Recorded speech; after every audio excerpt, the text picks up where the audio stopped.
বাংলা বর্ষবরণকে সামনে রেখে নিপুণ হাতের ছোঁয়ায় তৈরি হচ্ছে পান্তার থালা বাসন, মগ পাখি, জোড়া পুতুল, মিষ্টির পাতিল সহ বিভিন্ন সামগ্রী।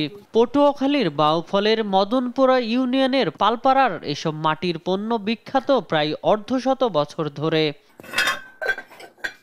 প্রযুক্তির উৎকর্ষতা আর নকশায় আধুনিকতায় এখন আর শুধু খেলনা নয়, মাটির তৈরি ফুলদানি, ডিনার সেট, কাপ পিরিচ, মগসহ বিভিন্ন শোপিস তৈরি হচ্ছে, যার বাজার রয়েছে ঢাকাসহ দেশ বিদেশে।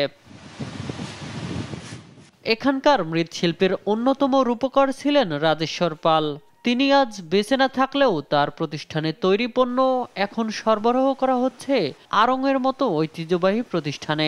বৈশাখে, পয়লা বৈশাখে খুব অনেক চাহিদা থাকে এবং এটা আমার বাংলাদেশের বাহিরেও এই মাল যায়। যদি ওইভাবে সরকার এটার দিকে নজর দেয় তাইলে দেখা যায় বৈদেশিক মুদ্রা অর্জন করা সম্ভব। লোক যদি আমার এখন এই পয়লা বৈশাখ উপলক্ষে যা আছে খাটান যাবে, কোনো সমস্যা নেই। বেকার বলতে কিছু নেই, কর্মসংস্থান দিয়ে রাখার মতো ক্যাপাসিটি আছে এই মৃৎশিল্প। বাউফলের পুরো এলাকার মধ্যে বগা, কনকদিয়া, মদনপুরা ও বিলবিলাস এই চারটা এলাকায় প্রায় 500 পরিবার এই কাজের সাথে জড়িত। সব মিলিয়ে 4 থেকে 5,000 লোকের কর্মসংস্থানের জায়গা এটা। বিলুপ্তির পথে চলে যাওয়া এই শিল্পটি আধুনিক কিছু প্রশিক্ষণের মাধ্যমে নতুন রূপে দাঁড়িয়েছে।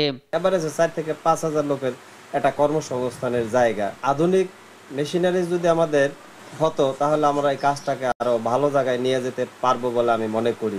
আর পটুয়াখালী বিসিকের সহকারী মহাব্যবস্থাপক জানান, লোন কার্যক্রম ছাড়াও ঢাকা থেকে বিভিন্ন ডিজাইন এনে সহায়তা করে থাকেন তারা।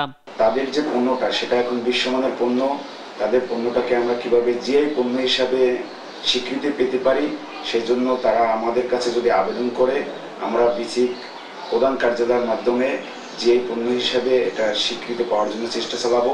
সরকারি পৃষ্ঠপোষকতা পেলে এই পণ্যের বাজার আরও বৃদ্ধি সম্ভব বলে মনে করেন স্থানীয়রা।